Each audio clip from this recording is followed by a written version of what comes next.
friends, and Merry Christmas! For this festive day, we're hopping on a train from Paris to visit the yearly Christmas market in the medieval town of Provins. You might remember we've already visited the Saint Ayoul Priory here for the Medieval Book Prize of 2024, and now we're back for an even more festive escape. Provins is a small town just 77 kilometers southeast of Paris. Located today in the Île-de-France region, the Greater Paris metropolitan area if you wish, in the olden days it was part of the Champagne county and is documented as being the most important market town of medieval Champagne, even the third most important city of the old kingdom of the Franks, behind Paris and Rouen. An essential meeting place between merchants and people of all social backgrounds, Provins keeps the memory of its market past and organizes each year a festive weekend dedicated to the Christmas market.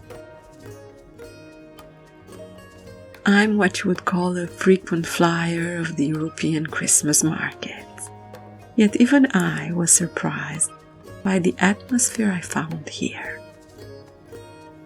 The commerce is entirely themed around the medieval market, and you can find anything from ceramics to wooden objects, fine leather accessories, stone garden decor, jewelry, terracotta tiles, and even musical instruments to relive the authentic medieval entertainment.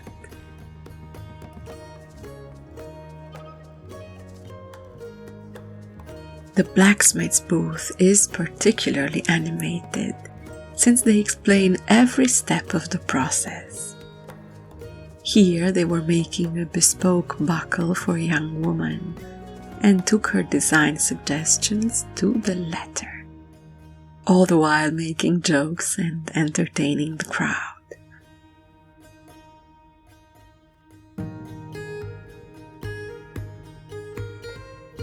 And speaking of the crowd, I was completely surprised by the number of civilians, people who came just like me to experience the market and were not involved in any way in the organizing committee, who came in period costume.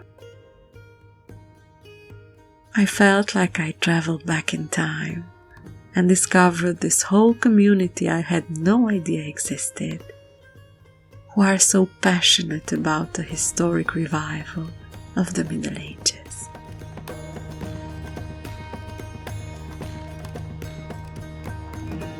The food booths were mouth-watering.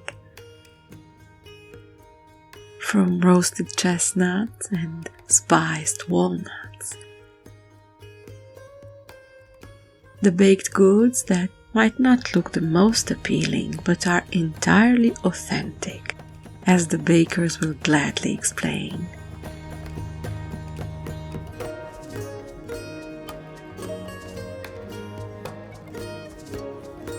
Grilled meats and sausages, mulled wine, hippocras, hydromel or honey wine, and of course the enchanting spice dealer.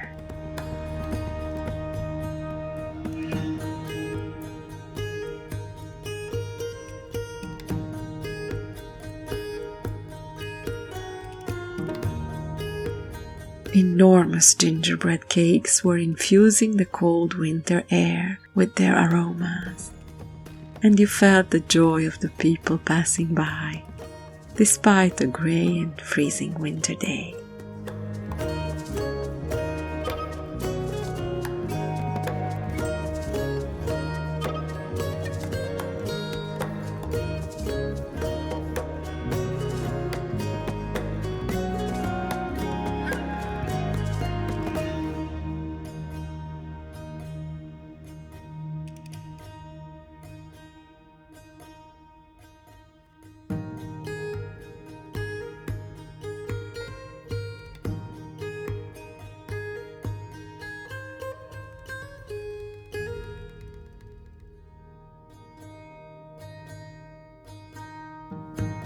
One of the most emblematic landmarks of medieval Provins is the Caesar Tower, the only known octagonal keep with a square base, dating from the 12th century.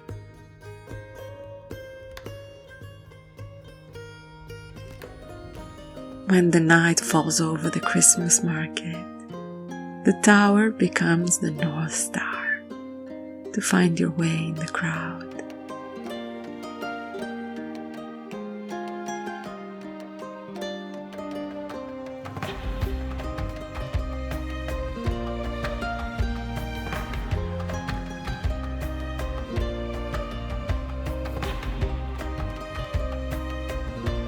The fire keeps the mulled wine hot in the cauldrons and makes the evenings sparkle with medieval charm.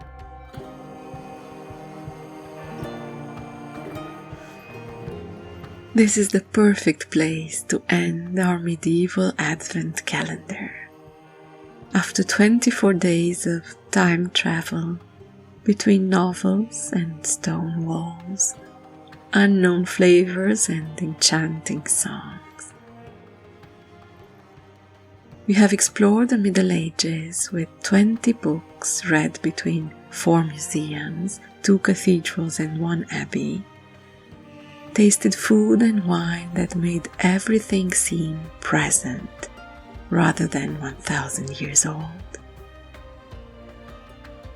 Our guide was a queen, a woman whose strength and vision made our world today possible.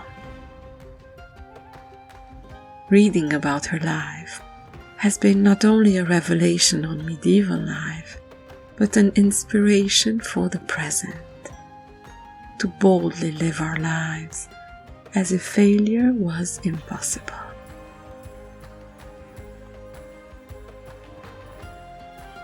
Thank you for having been my trusted travel companions. Your presence and enthusiasm for this 4th Advent calendar I have imagined have been my greatest gift.